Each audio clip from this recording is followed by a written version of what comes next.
नमस्कार विद्यार्थ्यांनो. कंपनी कायद्याचे घटक यामध्ये तुम्हा सर्व विद्यार्थ्यांचे मी डॉक्टर इंगोले पी.एस. आपले हार्दिक स्वागत करते. आज आपण खाजगी कंपनी आणि सार्वजनिक कंपनी यामधील फरक अभ्यासणार आहोत.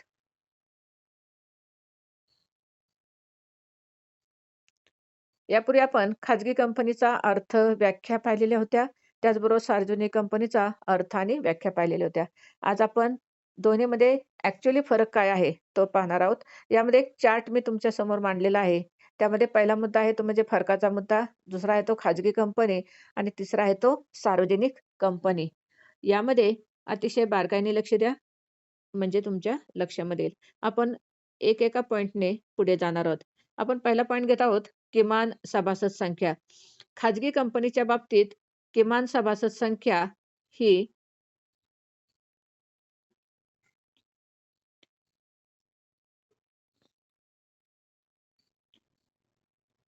खाजगी कंपनीच्या बाबतीत किमान सभासद संख्या ही 2 असलेली आपल्याला दिसून येते.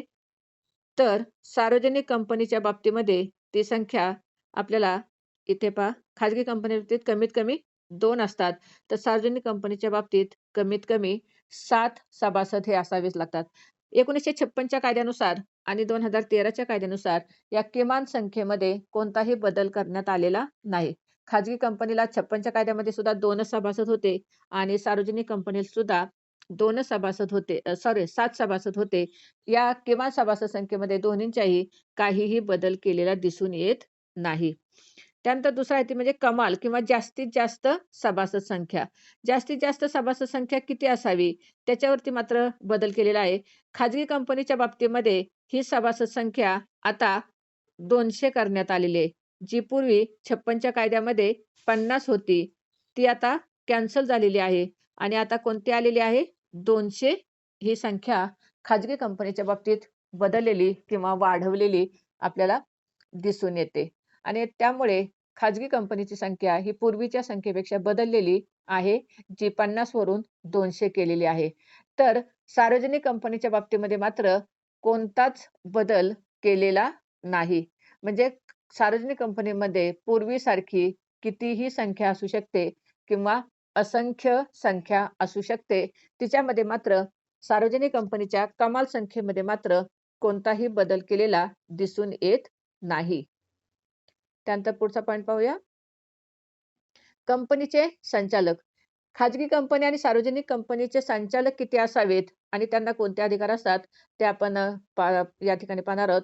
खाजगी कंपनीच्या बाबतीत कमीत कमी 2 संचालक असावे लागतात संचालक मंडळ होण्यासाठी. तसेच त्यांना आळीपाळीने निवृत्त होण्याची गरज नसते. म्हणजे वय वर्ष झाल्यानंतर निवृत्त जे 1/3 संचालक जे सार्वजनिकमध्ये निवृत्त होतात, तसे खाजगीमध्ये निवृत्त होण्याची गरज नसते. तसेच त्यांना पात्रता भाग खरेदी करावे लागत नाहीत. पद कोणतेही स्वीकारण्यावर त्यांच्या कुठलेही बंधन नसते. तसेच त्यांचे मानधनावरती सुद्धा बंधन नसते. आता हितसंबंध असलेले संचालक सभेमध्ये मतदान करू शकतात. तर ह्या काही वेगळ्या थोड्याशा सवलती किंवा एक्स्ट्रा अधिकार हे खाजगी कंपनीला दिलेली आपल्याला दिसून येतात. खाजगी कंपनीच्या सार्वजनिक कंपनीच्या बाबतीमध्ये आपल्याला कमीत कमी 3 संचालक लागतात संचालक मंडळ होण्यासाठी. सार्वजनिक कंपनीच्या बाबतीमध्ये आणि इथल्या संचालकांच्या बाबतीत मात्र अनेक बंधने आपल्याला दिसून येतात. या सार्वजनिक कंपनीच्या संचालकांना 1/3 संचालक हे दरवर्षी वार्षिक सर्वसाधारण सभेमध्ये वयानुसार आळीपाळीने निवृत्त होतात. ज्यांची वेळ येईल त्यांनी निवृत्त व्हावे लागते. तसेच त्यांना संचालक झाल्यानंतर 6 महिन्याच्या आत पात्रता भाग खरेदी करावे लागतात, जे कंपनी विक्रीस काढत असते. प्रत्येक संचालकाने आपले संचालक पद मिळाल्यानंतर पात्रता भाग खरेदी करावेच लागतात. तसेच त्यांना 15 पेक्षा जास्त हा एक महत्त्वाचा मुद्दा आहे. 15 पेक्षा जास्त कंपन्यांचे संचालक पद स्वीकारता येत नाही. या ठिकाणी बंधन घालण्यात आलेलं आहे. खाजगी कंपनीच्या बाबतीत हे बंधन नाही, परंतु सार्वजनिक कंपनीच्या बाबतीत हे बंधन घालण्यात आलेलं आहे, की एक संचालक जास्तीत जास्त 15 कंपन्यांचे संचालक होऊ शकतो. तसेच कोणतेही पद स्वीकारण्यावरती यांना बंधने घालण्यात आलेली आहेत. पद कोणते स्वीकारावे, यावरती किती स्वीकारावे याच्यावरती बंधन आहे आणि सर्वात म्हणजे ज्याचे हितसंबंध गुंतलेले आहेत. म्हणजे एखादा व्यवहार, आर्थिक व्यवहार घडत असेल आणि त्याच्यामध्ये जर एखादा संचालकाचे नातेवाईक किंवा कोणी असतील, तर अशा संचालकाला सभेमध्ये मतदान करता येत नाही. तर सार्वजनिक कंपनीच्या बाबतीत ही सगळी बंधनं आहेत. खाजगी कंपनीच्या बाबतीमध्ये मात्र इथं ही बंधने नाहीत. त्यानंतर कंपनीचे नाव. तर कंपनीचे नाव काय असावे ह्याच्याविषयी आपण पूर्वी बोललेलोच आहोत. तरीसुद्धा पुन्हा एकदा पाहूया. तर कंपनीच्या नावामध्ये जर खाजगी कंपनी असेल, तर नावाच्या शेवटी खाजगी मर्यादित या ठिकाणी आहे पहा. खाजगी मर्यादित किंवा प्रायव्हेट लिमिटेड लिहिणं हे काय आहे? गरजेचं आहे. म्हणजेच त्या नावावरनं ती कंपनी प्रायव्हेट परंतु जबाबदारीने लिमिटेड आहे, मर्यादित आहे असा त्याचा अर्थ होतो. तर प्रत्येक खाजगी कंपनीला आपल्या नावाच्या शेवटी प्रायव्हेट लिमिटेड लिहिणं हे गरजेचं आहे. तर सार्वजनिक कंपनीला नावाच्या शेवटी मर्यादित किंवा लिमिटेड लिहिणं हे काय आहे? आवश्यक आहे. म्हणजे त्यामुळे ती कंपनी पब्लिक लिमिटेड आहे आणि मर्यादित जबाबदारीची आहे, हे त्यावरून काय होते? स्पष्ट होते. तर ही दोन्ही बंधने ही दोन्ही कंपन्यांना पाळावी लागतात. त्यानंतर भागांची हस्तांतरणीयता. भागांची हस्तांतरणीयता म्हणजे काय? तर आपले भाग दुसऱ्या व्यक्तीला काय करणे? हस्तांतरित करणे. तर खाजगी कंपनीला नियमावलीत तरतूद करून आपल्या भागांच्या हस्तांतरावरती निर्बंध घालू शकते. म्हणजे भाग हस्तांतर करणे म्हणजे जर एखाद्या भागधारकाला वाटले माझे भाग विकायचे आहेत, बक्षीस द्यावयाचे आहेत, माझ्या वारसाला द्यावयाचे आहेत, तर त्याला ते देण्यावरती खाजगी कंपनी बंधन घालू शकते. सार्वजनिक कंपनीच्या बाबतीमध्ये मात्र कंपनीचे भाग हे हस्तांतर असतात आणि त्याच्यावरती कोणत्याही प्रकारची बंधने नसतात.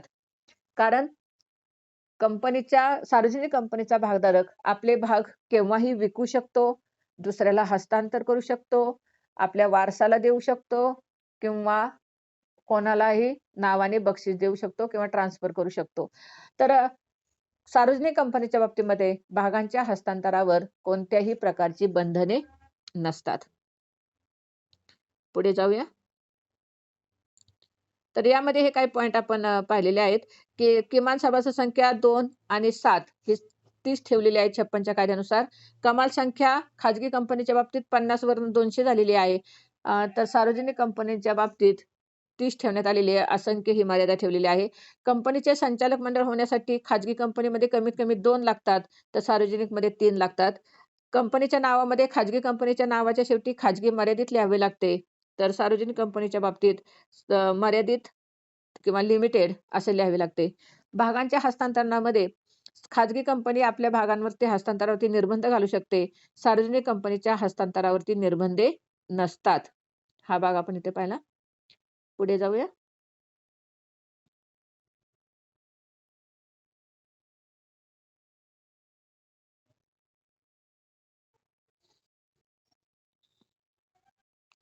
त्यानंतर पुढचे काय पॉइंट आहेत?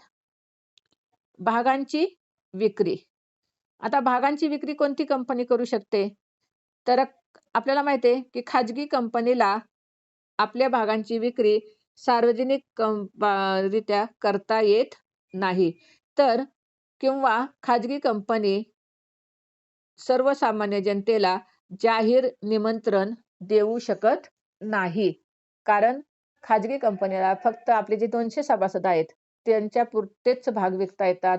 खाजगी रित्या किंवा जनतेला हे भाग विकता येत नाहीत किंवा त्यासाठी माहितीपत्रक प्रसिद्ध करता येत नाही. सार्वजनिक कंपनीच्या बाबतीमध्ये मात्र कंपनीला आपले भाग सर्वसामान्य जनतेलाच विकावे लागतात आणि त्यासाठी जाहीर निमंत्रण द्यावे लागते. त्यालाच माहितीपत्रक असे म्हणतात. तर सार्वजनिक कंपनीच्या बाबतीत त्यांचे भाग भांडवल हे सर्वसामान्य जनतेलाच भागांची विक्री करून गोळा करावे लागते आणि त्यासाठी त्यांना माहितीपत्रकाद्वारे जनतेला जाहीर निमंत्रण करता येते. त्यानंतर आहे व्यवसाय प्रारंभ. आता व्यवसाय प्रारंभ म्हणजे काय? तर आपण पुढील टॉपिकमध्ये पाहणार आहोत, की कंपनी स्थापनेच्या एकूण 4 अवस्था असतात. पहिली अवस्था प्रवर्तन अवस्था, दुसरी अवस्था नोंदणी अवस्था, तिसरी अवस्था भांडवल उभारणी अवस्था आणि चौथी अवस्था व्यवसाय प्रारंभ दाखला अवस्था. त्यामधील खाजगी कंपनीला पहिल्या 2 अवस्था पूर्ण झाल्या म्हणजे प्रवर्तन अवस्था आणि नोंदणी अवस्था पूर्ण झाली, की व्यवसाय प्रारंभ करता येतो. म्हणजे 2 अवस्था पूर्ण झाल्या. पहिली आणि दुसरी प्रवर्तन अवस्था आणि नोंदणी. रजिस्ट्रेशन झालं आणि रजिस्ट्रेशन सर्टिफिकेट मिळालं, की खाजगी कंपनी आपला व्यवसाय करू शकते. सार्वजनिक कंपनीच्या बाबतीमध्ये मात्र तसं करता येत नाही. सार्वजनिक कंपनीला मात्र 4च्या 4 अवस्था पूर्ण कराव्या लागतात. म्हणजे प्रवर्तन अवस्था, नोंदणी अवस्था, भांडवल जनतेकडून गोळा करावे लागते आणि भांडवल मिळाल्यानंतर मगच व्यवसाय प्रारंभ दाखला मिळवावा लागतो आणि ज्या दिवशी व्यवसाय प्रारंभ दाखला मिळेल, त्या दिवसापासून ती कंपनी व्यवसाय सुरू करू शकते. त्याच्यामुळे सार्वजनिक कंपनीला मात्र 4च्या 4 अवस्था ह्या पूर्ण कराव्या लागतात आणि नंतरच त्या कंपनीला किंवा सार्वजनिक कंपनीला आपला व्यवसाय सुरू करता येऊ शकतो. त्यानंतर पुढचं आहे ते म्हणजे भाग अधिपत्र. भाग अधिपत्र म्हणजे ज्या भागावरील पूर्ण रक्कम आलेली आहे, म्हणजे ₹100 चा भाग असेल तर ₹100 आलेले असतील, तर अशा कंपन्यांना भाग अधिपत्र दिले जाते. आणि ज्यांना भाग वाटप केले त्यांना भाग प्रमाणपत्र दिले जाते. तर हे भाग अधिपत्र देण्याचा अधिकार हा या खाजगी कंपनीला नाही. म्हणजे खाजगी कंपनी भाग अधिपत्राचे वाटप करू शकत नाही. कारण खाजगी कंपनीचे भाग हे फक्त 200 लोकांच्या पुरतेच असतात. त्यांच्या सभासदांपुरतेच असतात. जनतेकडून नसतात. त्यामुळे त्यांना भाग अधिपत्र देता येत नाही. या सार्वजनिक कंपनीच्या बाबतीमध्ये मात्र सार्वजनिक कंपनीला जे फुल्ली पेड शेअर्स आहेत. फुल्ली पेड म्हणजे पूर्ण रक्कम भरलेले अकाउंटच्या भाषेत. तर ज्या भागावरील पूर्ण रक्कम भरली गेलेली आहे, अशा भागांवरती सार्वजनिक कंपनी भाग अधिपत्र किंवा वॉरंटी पत्र सुद्धा देऊ शकते. फक्त फुल्ली पेड झालेल्या किंवा पूर्ण रक्कम भरलेल्याच भागांना भाग अधिपत्र देता येते. त्यानंतर कंपनी कायद्याने विशेष सवलती कोणाला दिलेल्या आहेत? तर कंपनी कायद्याने खाजगी कंपनीला विशेष सवलती दिलेल्या आहेत. त्यामध्ये बऱ्याचशा सवलती आहेत. त्यांना अ, या सभासद संख्येमध्ये कमी सभासद असले तरी कंपनी सुरू करता येते किंवा इतर प्रकारच्या ज्या आता वरती जे आपण पाहिलं संचालकाच्या बाबतीमध्ये संचालकांना पात्रता भाग खरेदी नाही केले तरी चालतात. ते कितीही पद घेऊ शकतात. कितीही कंपन्यांचे संचालक होऊ शकतात. मानधनावरती त्यांच्या बंधन नाही. भाग अधिपत्र दिले नाही तरी चालते. अशा अनेक सवलती ह्या कंपनी कायद्याने या खाजगी कंपनीला दिलेल्या आहेत. म्हणजे खाजगी कंपनीला कंपनी कायद्याने अनेक सवलती दिलेल्या आहेत. सार्वजनिक कंपनीला मात्र अशा प्रकारच्या सवलती दिलेल्या नाहीत. सार्वजनिक कंपनीला मात्र कंपनी कायद्याची सर्व बंधने पाळावीच लागतात. कारण सार्वजनिक कंपनीचं भांडवल हे जनतेकडून गोळा झालेलं असतं आणि जनतेसाठी या कंपनीवरती अनेक बंधने हे कंपनी कायद्याने घातलेली आपल्याला दिसून येतात.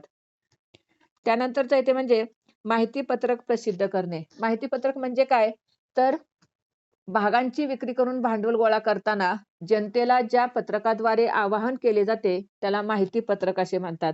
तर हे माहिती पत्रक प्रसिद्ध करून भांडवल गोळा केले जाते. परंतु खाजगी कंपनीला सर्वसामान्य जनतेकडून भांडवल गोळा करावयाचेच नसते. त्यामुळे त्यांना माहिती पत्रक प्रसिद्ध करणे हे बंधनकारक नाही. माहिती पत्रक प्रसिद्ध करणे हे काय आहे? बंधनकारक नाही. कारण खाजगी कंपनी सर्वसामान्य जनतेकडून भांडवल गोळा करीत नाही. सार्वजनिक कंपनीच्या बाबतीमध्ये मात्र सार्वजनिक कंपनीला आपले भांडवल हे सर्वसामान्य जनतेकडूनच गोळा करावे लागते आणि म्हणून त्यांना माहिती पत्रक हे प्रसिद्ध करावेच लागते. त्याला प्रसिद्धी द्यावीच लागते. कारण माहिती पत्रक प्रसिद्ध केल्याशिवाय सार्वजनिक कंपनीला भागांची विक्री करता येत नाही. त्यानंतर आहे ते म्हणजे घटनापत्रक व नियमावली. आता घटनापत्रक आणि नियमावली ह्या नोंदणी अवस्थेतील 2 महत्त्वाचे दस्तऐवज आहेत. अख्खा 3रा टॉपिक आपला त्यावरतीच आहे. तिसऱ्या टॉपिकमध्ये आपण त्याचा डिटेल अभ्यास करणारच आहोत. तर घटनापत्रक आणि नियमावली हे कंपनीची नोंदणी होताना आवश्यक असणारे दस्तऐवज आहेत. तर यामध्ये ज्यावेळेला ज्यावेळेला नोंदणी करावयाची असते, त्यावेळेला खाजगी कंपनी असो किंवा सार्वजनिक कंपनी असतो, त्यांना घटनापत्रक आणि नियमावली करावी लागते. सार्वजनिक कंपनीला तर आपली नियमावली करावीच लागते. खाजगी कंपनीला आपली नियमावली करावीच लागते. तसेच घटनापत्रकावरती किमान 2 सभासदांच्या सह्या असणं आवश्यक असतं. पहिले 2 संचालक जे असतील, त्यांनी घटनापत्रकावरती सही करणं हे गरजेचं असतं. आणि स्वतःची नियमावली ही खाजगी कंपनीला करावीच लागते. सार्वजनिक कंपनीच्या बाबतीमध्ये किमान 7 सभासदांच्या सह्या ह्या घटनापत्रकावरती असाव्या लागतात आणि या 7 सभासदांच्या सह्या झाल्याशिवाय घटनापत्रक कंपनीला नोंदणी अधिकाऱ्याला देता येत नाही आणि सार्वजनिक कंपनीला मात्र एक सूट दिलेली आहे ती म्हणजे की सार्वजनिक कंपनीला स्वतःची नियमावली केली नाही तरी चालते. कंपनी कायद्यातील टेबल ए म्हणून एक तरतूद आहे. एक टेबल आहे. तर कंपनी कायद्यामध्ये टेबल ए नावाचा एक टेबल आहे. त्याच्यामध्ये एकूण 17 नियम दिलेले आहेत. तर ते 17 नियम ही सार्वजनिक कंपनी नियमावली म्हणून स्वीकारू शकते. हे नंतर आपण तिसऱ्या टॉपिकमध्ये ते 17 नियम कोणते आहेत ते पाहणार आहोत. नियमावलीच्या असणाऱ्या महत्त्वाच्या किंवा आवश्यक बाबीमध्ये किंवा तरतुदीमध्ये. तर ते टेबल ए मधील जे नियम आहेत, ते नियम जसेच्या तसे सार्वजनिक कंपनी स्वतःचे नियमावली म्हणून घेऊ शकते. खाजगी कंपनीला मात्र असं नाहीये. खाजगी कंपनीला मात्र स्वतःची नियमावली तयार करावीच लागते. त्यानंतर बंधने. कंपनी कायद्याने कोणकोणती बंधने घातलेली आहेत आणि कोणावर घातलेली आहेत? तर खाजगी कंपनीच्या बाबतीत कंपनी कायद्याने कोणत्याही प्रकारची बंधने घातलेली नाहीयेत. तर खाजगी कंपनीच्या बाबतीमध्ये आपल्याला दिसून येईल, की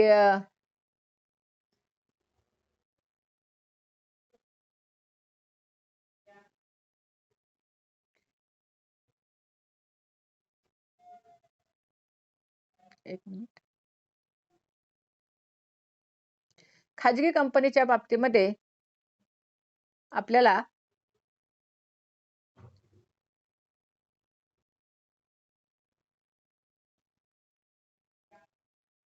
काही बंधने घातलेली आहेत. कोणती बंधने आहेत ते पाहूया, की या ठिकाणी दिलेली आहेत पहा, की खाजगी कंपनीला कुठल्याही प्रकारची संचालकांची यादी तयार करावी लागत नाही. त्याचबरोबर लेखी संमती घ्यावी लागत नाही. अधिकाऱ्यांच्याकडे नोंदणी अधिकाऱ्याकडे कुठली कागदपत्रे अशा प्रकारची पाठवावी लागत नाहीत. तसेच मॅनेजिंग डायरेक्टरचा इथे पहा, मॅनेजिंग डायरेक्टरची नेमणूक, पुनर्नेमणूक आणि मोबदला याबाबत कुठलीही बंधने नाहीयेत. याचा अर्थ काय आहे, की खाजगी कंपनीला अशा प्रकारची कोणतीही बंधने कायद्याने घातलेली नाहीयेत. तर सार्वजनिक कंपनीला मात्र ही सर्व बंधने आहेत. खाजगी कंपनीला नोंदणीसाठी संचालकांची यादी करावी लागते. त्यांची लेखी संमती घ्यावी लागते. ती नोंदणी अधिकाऱ्याकडे पाठवावी लागते. सार्वजनिक कंपनीत व्यवस्थापकीय संचालकांच्या नेमणुका, पुनर्नेमणुका, त्यांचा मोबदला यावरती बंधने आहेत. थोडक्यात कंपनी कायद्याने खाजगी कंपनीवरती कमी बंधने आहेत, तर सार्वजनिक कंपनीवरती जास्त बंधने आहेत. आणि शेवटचा पॉइंट आहे तो म्हणजे, की खाजगी कंपनीला कोणते अधिकार मिळतात? तर खाजगी कंपनीला नोंदणी झाल्याबरोबर कर्ज काढण्याचा अधिकार मिळतो. तसेच भागवाटप करण्याचा अधिकार मिळतो. आणि संस्थापकाचे भाग हे ह्या कंपनीला विकण्याचा अधिकार असतो. तर अधिकारामध्ये नोंदणी म्हणजे पहिली आणि दुसरी स्टेप पूर्ण झाली. प्रवर्तन अवस्था, नोंदणी अवस्था पूर्ण झाली रे झाली. नोंदणी सर्टिफिकेट मिळालं रे मिळालं, की खाजगी कंपनी कर्ज काढू शकते. तसेच या खाजगी कंपनीला संस्थापकाचे भाग हे विकता येतात. सार्वजनिक कंपनीला मात्र व्यवसाय प्रारंभ दाखला मिळाल्याशिवाय जोपर्यंत व्यवसाय प्रारंभ दाखला मिळत नाही, तोपर्यंत कर्ज काढता येत नाही. कर्ज काढता येत नाही. कारण सार्वजनिक कंपनीचा व्यवसाय प्रारंभ दाखला मिळाल्यानंतरच सुरू होतो. त्याच्यापूर्वी होत नाही आणि म्हणून व्यवसाय प्रारंभ दाखला मिळाल्याशिवाय सार्वजनिक कंपनी कर्ज काढू शकत नाही आणि संस्थापकाचे भाग विकण्याचा सार्वजनिक कंपनीला अधिकार नाही. तर थोडक्यात आपल्या लक्षामध्ये येईल, की खाजगी क्षेत्राला प्रोत्साहन मिळावे म्हणून या ठिकाणी खाजगी कंपनीला कंपनी कायद्याने अनेक सोयी आणि सवलती ह्या दिलेल्या आहेत, जेणेकरून खाजगी क्षेत्रामध्ये लोकांनी जास्तीत जास्त आपले व्यवसाय सुरू करावेत. तर हा दोन्हीमधला फरक आहे, जो अतिशय महत्त्वाचा आहे.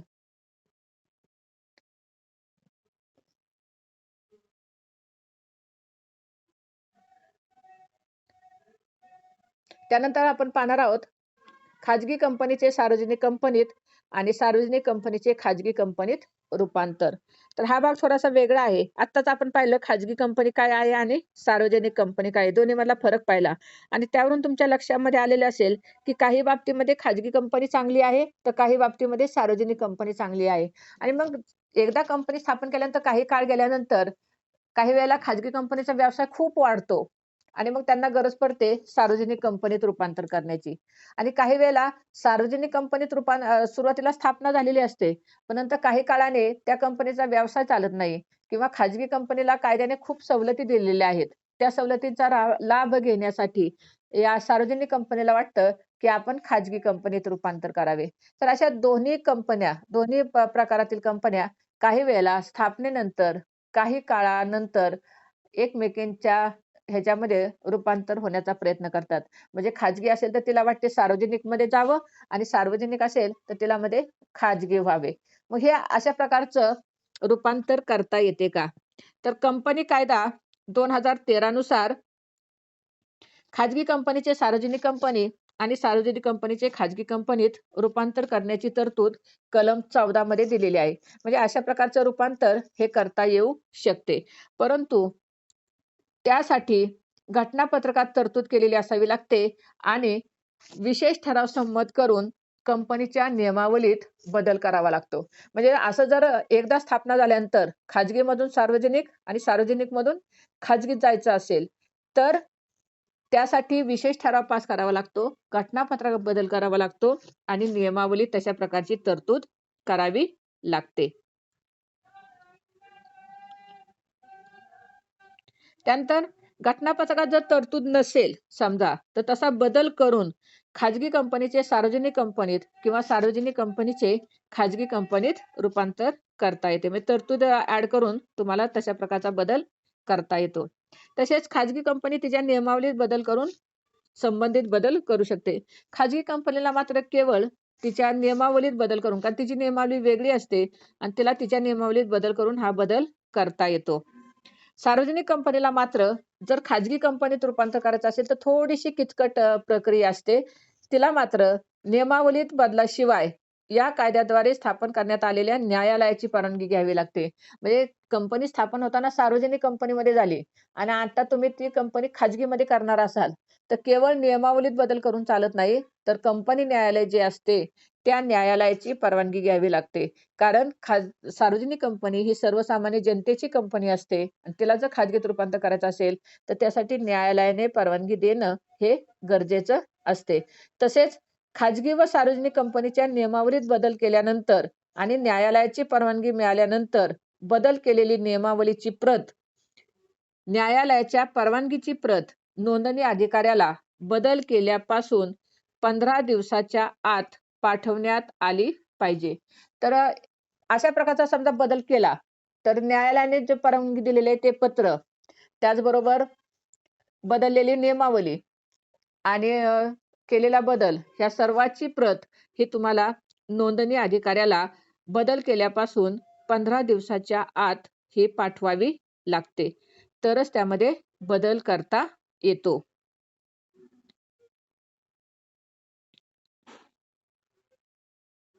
त्यानंतर जर सार्वजनिक कंपनीचे खाजगी कंपनीत आणि खाजगी कंपनीचे सार्वजनिक रूपांतर कंपनी कायद्यातील कलम 18 मध्ये त्यासाठी पुढील तरतुदी दिलेल्या आहेत. सार्वजनिकचे खाजगीमध्ये रूपांतर करायचे असेल तर कोणतीही नोंदणी झालेली कंपनी तिच्या घटनापत्रक आणि नियमावलीत बदल करून कंपनीत रूपांतर करता येते किंवा तिचे दुसऱ्या कंपनीत रूपांतर करण्यासंबंधित नोंदणी अधिकाऱ्याकडे अर्ज करावा लागतो. म्हणजे जिला बदल करायचा आहे, तिने पहिल्यांदा ज्या कंपनीत रूपांतर करायचे आहे, त्या संबंधीचा अर्ज पहिल्यांदा नोंदणी अधिकाऱ्याकडे करावा लागतो. आणि नोंदणी अधिकाऱ्याकडे अर्ज मिळाल्यानंतर तो त्या कंपनीचे रूपांतर करण्यासंबंधीच्या सर्व बाबींची पूर्तता झाली आहे, हे विचारात घेऊन त्याची खात्री झाल्यानंतरच पूर्वीच्या कंपनीचे दुसऱ्या कंपनीत रूपांतर करण्यास परवानगी देतो. म्हणजे नोंदणी अधिकाऱ्याकडे सर्व कागदपत्रे दिल्यानंतर नियमावलीत बदल करून, घटनापत्रकात बदल करून, विशेष ठराव पास करून, न्यायालयाची परवानगी, ही सगळे कागदपत्र नोंदणी अधिकाऱ्याकडे आल्यानंतर नोंदणी अधिकारी ते कागदपत्रे चेक करतो आणि त्याची खात्री झाली तरच तो त्या कंपनीचे रूपांतर करण्यास परवानगी देतो. परंतु रूपांतर केल्यानंतर मात्र काही नियम पाळावे लागतात, की पूर्वीच्या कंपनीने घेतलेली कर्ज किंवा केलेले करार कंपनीच्या रूपांतरावर नंतरही पूर्वीसारखीच राहतात. म्हणजे खाजगी कंपनी असताना घेतलेले कर्ज किंवा सार्वजनिक कंपनी असताना घेतलेले कर्ज जर तिचे रूपांतर झाले, तर ते कर्ज पुढे तसंच लागू होतं. त्याच्यापासून सुटका होत नाही. म्हणजे जरी तुम्ही खाजगीतून सार्वजनिक आणि सार्वजनिकमधून खाजगीत गेलात, तरी मात्र तुमची जी देणी आहेत, तुमची जी कर्ज आहेत, ती मात्र तशीच राहतात आणि त्यानंतर तुम्हाला त्याच्या कर्जावरती काही परिणाम होत नाही. आणि त्याचबरोबर तुम्हाला सभासद संख्येत त्याप्रमाणे बदल करून घ्यावा लागतो. म्हणजे जर खाजगी कंपनीत सार्वजनिकमध्ये जाणार असेल, तर खाजगी कंपनीची सभासद संख्या कमीत कमी 2 असते. तर ती 2 वरून तुम्हाला 7 वरती न्यावी लागते. तसेच जर सार्वजनिकमधून खाजगीमध्ये येणार असाल, तर तुमची कमाल सभासद संख्या ही 200 वरती आणावी लागते. म्हणजे हे दोन्ही बदल तुम्हाला त्यामध्ये करावे लागतात. नंतरच तुम्हाला तशा प्रकारचं रूपांतर करता येतं. तर थँक यू.